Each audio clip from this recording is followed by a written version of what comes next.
Welcome everybody to the Unofficial CHS podcast. It's your boy, host, Ginger Stallion, aka Micah Vick, coming at you with Infill TV, also known as Nathaniel Phillips.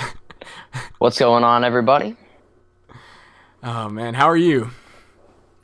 I'm doing great. It's great to be a co-host of this awesome show where we can come together and bring CHS a bit closer together. Yep.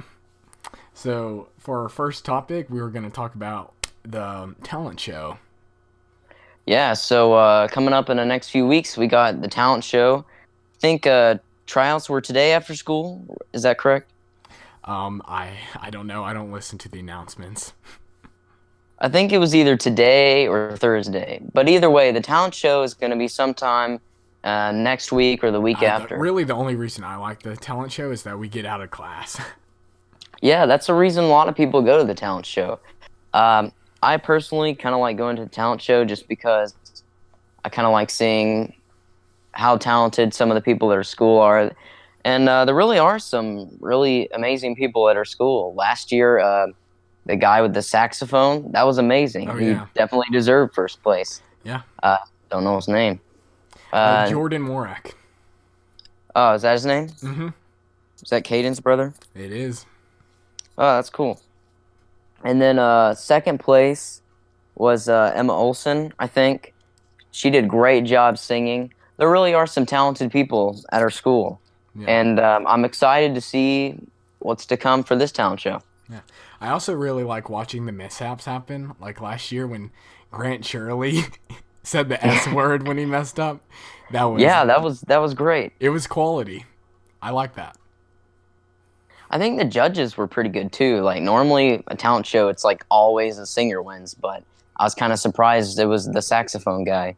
Me too. He did good. I just always expect it to be someone who sings. Yeah, that's how it was in middle school. The singers would always win. Yeah, so we get some variety. All right, so let's move on to our next topic, your desk in Miss Pack's class.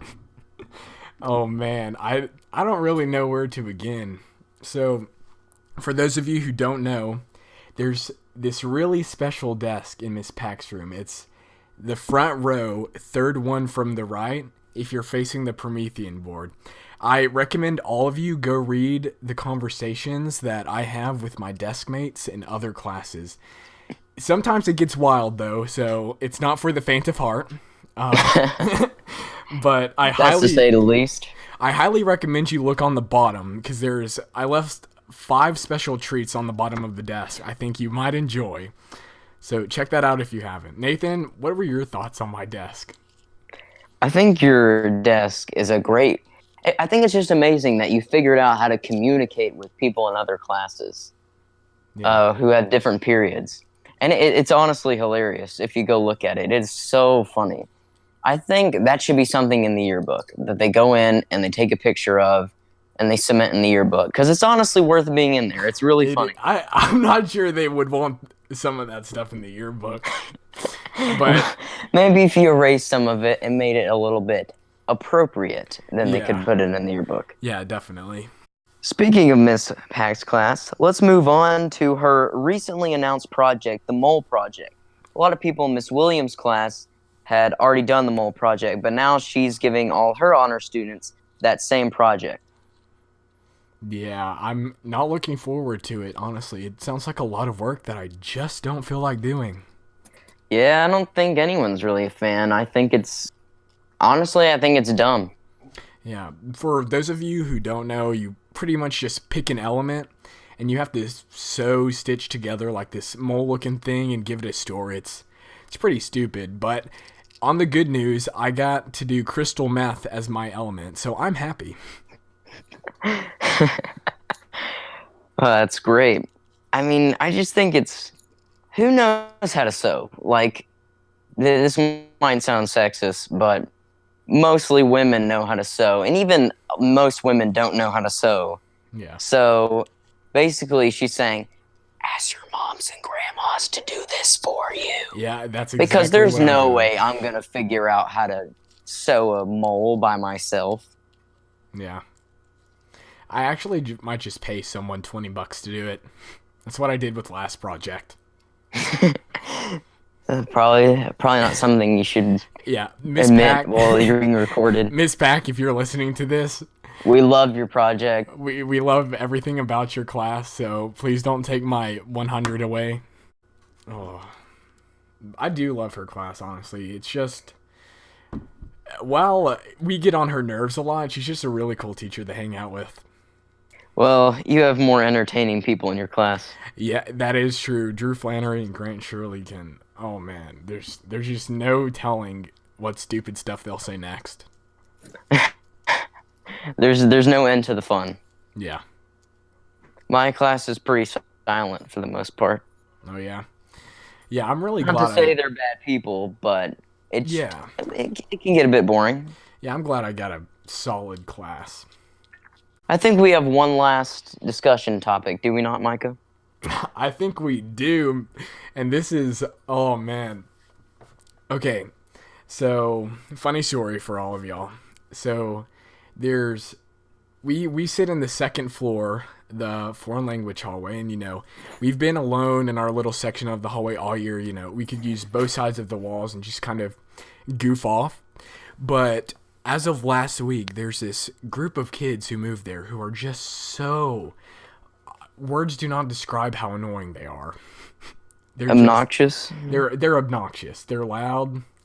And so I started complaining to my friends about them, and I'm assuming they overheard me or something, and now they want to jump me and beat me up.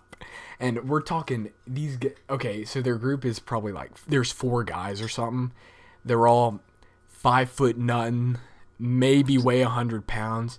Man, I could whoop them. I told them to try it. I was like, do it, see what happens. And yeah, just make sure it's after school, off the school parking lot. Yeah, I know. That's the only problem. I just really don't want to be suspended because I'll get whooped by my parents if that happens. Yeah, and maybe that could lead us into another discussion topic. Schools and fights. I don't think kids should fight over stupid stuff. But if someone attacks you and you're just trying to fight in self-defense, should you really be punished for that?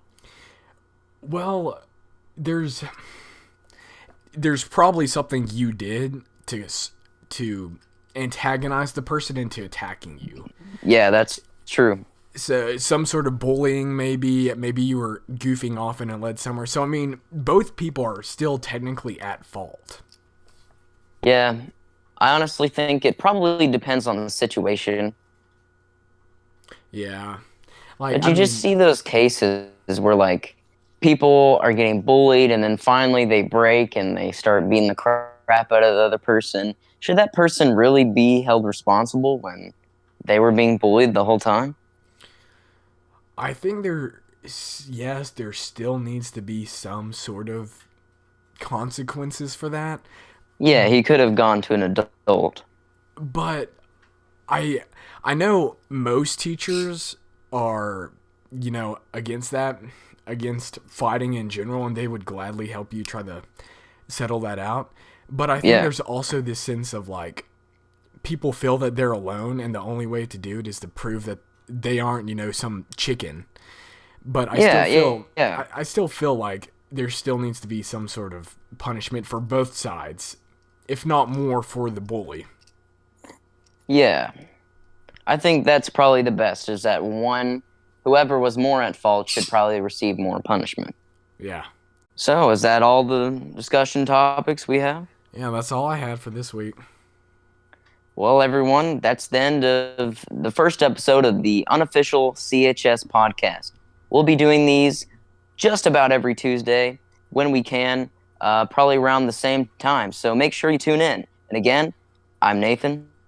I'm Ginger Stallion. We're signing off. Thanks for watching.